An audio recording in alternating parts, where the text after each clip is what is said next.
اب یہ چار چیزیں ہیں، چاروں چیزوں کو ذرا سمجھداری سے، ہوشیاری سے، جان بوجھ کے ہم نے دیکھ کے پرکھ کے نا استعمال کرنا ہے۔ پہلے نمبر پہ ہم نے زمین اپنی ٹھیک کرنی، ہمیں پتہ ہونا چاہیے کہ ہماری زمین میں نقص کیا ہے، خوبی کیا ہے، پانی زیادہ لیتی ہے، پانی کم لیتی ہے، ہل گہرے چلانے کی ضرورت ہے، اس میں ہل کم چلانے کی ضرورت ہے، یا زمین کا ٹیسٹ کبھی کروایا تو اس میں کن کن کھادوں کی جاتی ہے، کن کھادوں کی جاتی ہے۔ جو مالک لوگ ہیں یا مستاجر لوگ لے کے استعمال کرتے ہیں، ٹیسٹ ضرور کروانا چاہیے۔ بہت کم لوگ جو زمین کو چیک کرواتے ہیں۔ اب تو دور ایسا آ گیا کہ کسی کو بخار ہو، زکام ہو، پیٹ میں درد ہو، جو سمجھدار ڈاکٹر ہے، جس کو ہم کہتے ہیں پروفیسر ہے، سینئر ڈاکٹر ہے، وہ پہلے نمبر پہ ٹیسٹ ریکمینڈ کرتا ہے۔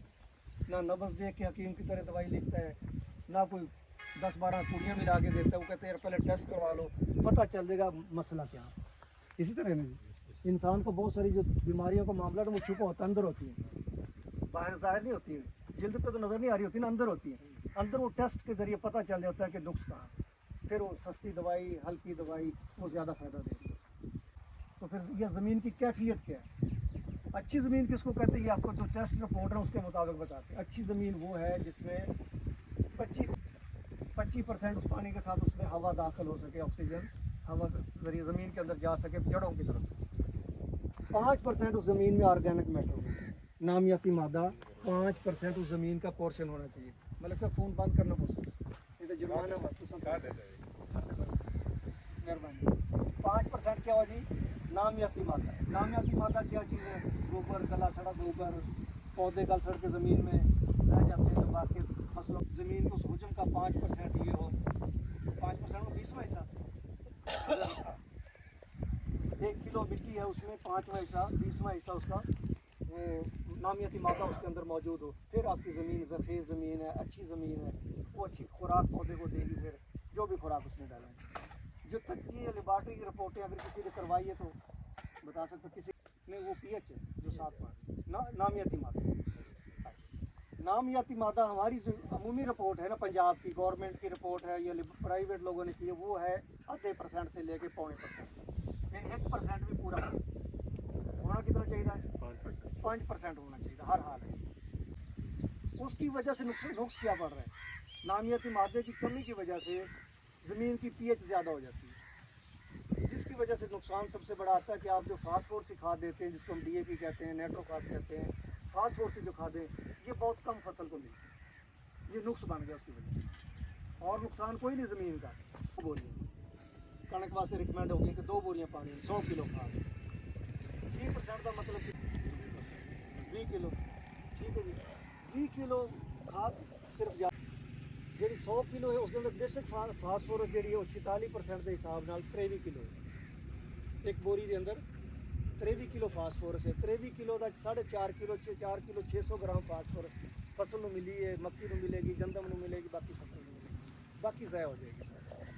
بوری 12,000 استعمال کرنی چاہیے نے جی ساری زمین دے نال میچ کرنی ہے، جی اس بیمار حالت کی زمین کی زیادہ پی ایچ تے بھی اویلیبل زیادہ ہو سکتی۔ اصل نقص ہی ساری خوراک دا کہ اسی بیج بھی اچھا لے آنے ہیں، زمین کی تیاری بھی اچھی کر لینے ہیں، سارے اختیار ہے۔ کھاد کے معاملے تھوڑی جی پریشانی آتی ہے، 8 یا 8.5 ہے، ساری زمین کی پی ایچ بھی زیادہ ہے، وہ ہور زمین میں بخار والی چیز کو مزید بخار تیز کر دیں۔ اس واسطے تھوڑی جی کھاداں کے معاملے سے ہمیں ایسی سوجھ بوجھ لینی چاہیے کہ جنہ دی پی ایچ گھٹ ہو۔ کہڑی کھاد استعمال کرنی جی؟ جس کھاد کی اپنی پی ایچ گھٹ ہو، اگر زمین ٹھیک کرنا ہے پھر ایسی کھاد استعمال۔ نمبر 2 نامیاتی مادہ استعمال کرنے چاہیے۔ یہ 2 کام اساں کر لیے انشاءاللہ ساری پیداوار شرطیہ طور پہ بڑھے گی۔ سارے جڑا مہنگا بیج ہے، مہنگی ہل ہوائی ہے، مہنگا پانی ہے، وہ سارا اس کا جڑا سانوں رزلٹ ملنا چاہیے، وہ اچھی کھاد پودے نو دے کے اساں لے سکتے ہیں۔ اس واسطے اچھی کھاد کہ شاہ جی نے ایک بیگ سامنے رکھے کسی دوست نے استعمال بھی شاید کیتا ہو، یہ بھی فاسفورس کی کھاد ہے، ڈی اے پی والی کھاد ہے، پرولانگ اس کا نام ہے، ٹھیک ہے جی، 50 کلو کا گٹو ہے، اس کے اندر 20% فاسفورس ہے، 46% نہیں ہے، لیکن یہ 20% کا مطلب ایک گٹو کے اندر 10 کلو خالص فاسفورس ہے، 10 کلو، وہ 10 کلو دی 10 کلو اویلیبل ہے۔ اس کھاد کی پی ایچ 4.5، جس میں زمین جائے گی ساری زمین کی پی ایچ بھی لو کرے گی، خود بھی گھٹ پی ایچ کی وجہ تو ساری اویلیبل ہوئے گی۔ یہ کھاد فاسفورسی کھاد ہے، یہ سانو بجائی دے ٹائم ایک کھیت تسی ڈی اے پی پاؤ اپنی مرضی نال، ایک کھیت اس دے 2 بیگ پا دو، ਜਿਸ ਟਾਈਮ ਫਸਲ ਤਿਆਰ ਹੋਏਗੀ ਇਸੇ ਤਰ੍ਹਾਂ ਫਿਰ ਜਿਵੇਂ ਛੱਲੀਆਂ ਅਸੀਂ ਨੰਗੀ ਕਰਕੇ ਦੇਖ ਰਹੇ ਹਾਂ ਨਾ ਕਿ ਜੀ ਮਾਸ਼ਾਅੱਲਾ ਦਾਣੇ ਦੀ ਭਰਪੂਰ ਭਰਾਈ ਹੈ, ਸਿੱਟੇ ਦੀ ਲਾਈਨਾਂ ਜ਼ਿਆਦਾ ਨੇ, ਪੈਦਾਵਾਰ ਵੀ ਅੱਛੀ ਆ ਰਹੀ। ਇਸੇ ਤਰ੍ਹਾਂ ਅਸੀਂ ਉਸ ਖੇਤ ਨੂੰ ਵੀ ਦੇਖ ਸਕਾਂਗੇ ਕਿ ਸਿੱਟੇ ਦੇ ਦਾਣੇ ਦੀ ਭਰਾਈ ਵੀ ਜ਼ਿਆਦਾ ਹੋਏਗੀ, ਸਿੱਟਾ ਦਾਣਾ ਸਿਹਤਮੰਦ ਵੀ ਹੋਏਗਾ, ਮੋਟਾ ਵੀ ਹੋਏਗਾ ਦਾਣਾ ਤੇ ਵਜ਼ਨੀ ਵੀ ਹੋਏਗਾ। ਫਾਸਫੋਰਸ क्या करती है, फास्फोरस बना दी जड़ा में से ये गुट्टी वाला काम करती है। इस तरह पहली खुराक जी पौधे की फास्फोरस पहली अच्छी ग्रोथ करेगा, जड़ा ज़्यादा बनाएगा। एक खेत दी जड़ा DAP वाली दी, दूसरा परोलांग वाले खेत दी जड़ा 20 दिन बाद चेक कर सकते हैं इस्तेमाल तो 20 दिन बाद। मेरा चैलेंज है अल्हम्दुलिल्लाह कि जिथे परोलांग हो तो जड़ा ना गिनने की जरूरत नहीं होगी, फर्क कितना इवें गुच्छा नजर आएगा जड़ा, तो दूसरे पासे 2 जड़ा 3 जड़ा या 4 जड़ा हो सकती हैं बस, जड़ा बंदा फौरन गिन सकता। दूसरी साइड वाली जड़ा तुम गिन नहीं सकते, सैकड़ों की तादाद में। इसका पहला काम।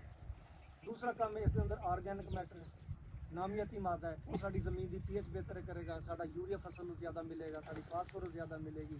ज़मीन के अंदर काफ़ी सारी खुराक मौजूद हैं, ट्रेस एलिमेंट वो सारा पौधे को मिलना शुरू होंगे इस नामियाती मादा। जिस रकबे च गोबर कलर ज़्यादा पाने उत्ते सानू यूरिया उड़ेगा नहीं, हवा के अंदर उड़ नहीं जाएगा, ना गहराई जाएगा ज़मीन की।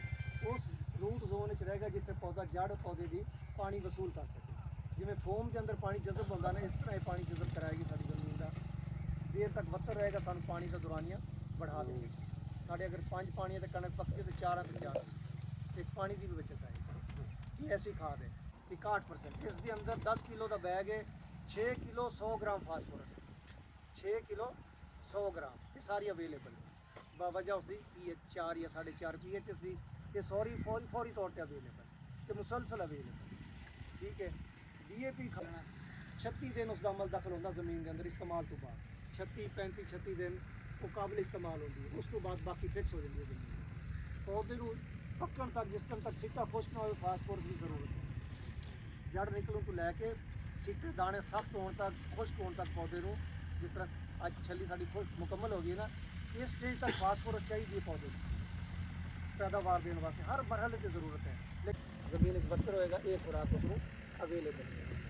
ये 2 खादा मिला के जब इस्तेमाल करेंगे इसके इस्तेमाल 10-20 अगर 2 बोरियां पाइए तो 26 किलो फास्फोरस अवेलेबल फास्फोरस। एक खेत तुम 2 बोरी चैलेंज तौर पर तजुर्बा करो, DAP पाओ, दूसरा बोरी पा दो, दूसरे पास ये फार्मूला लगाओ, सिर्फ 3 बोरी इंशाल्लाह पैदावार थोड़ी उस खेत की ज़्यादा होगी। खर्चा थोड़ा होगा, पैदावार ज़्यादा। बस यही गुजारिश आपकी दे रही है कि खुराक अच्छी करें। तीसरा गंदम अभी काश्त करने जा रहे हैं, इसके गंदम के बीज दवाई लाती लगी, मक्की की काश्त की दवाई लाई अपन क्यों लाई, बी बड़ा महंगा सी, जब दाना दाना महंगा है, हर दाना उगना चाहिए, कीड़ा ना लै जाए निकलना। एक पौधे ने 4-5 टीलर बनाने ने, हर पौधे के अंदर हर उस सिट्टे के उत्ते 100 दाना लगने की गुंजाइश होगी। साढ़े दाने 50, 40, 45 लग रहे हैं।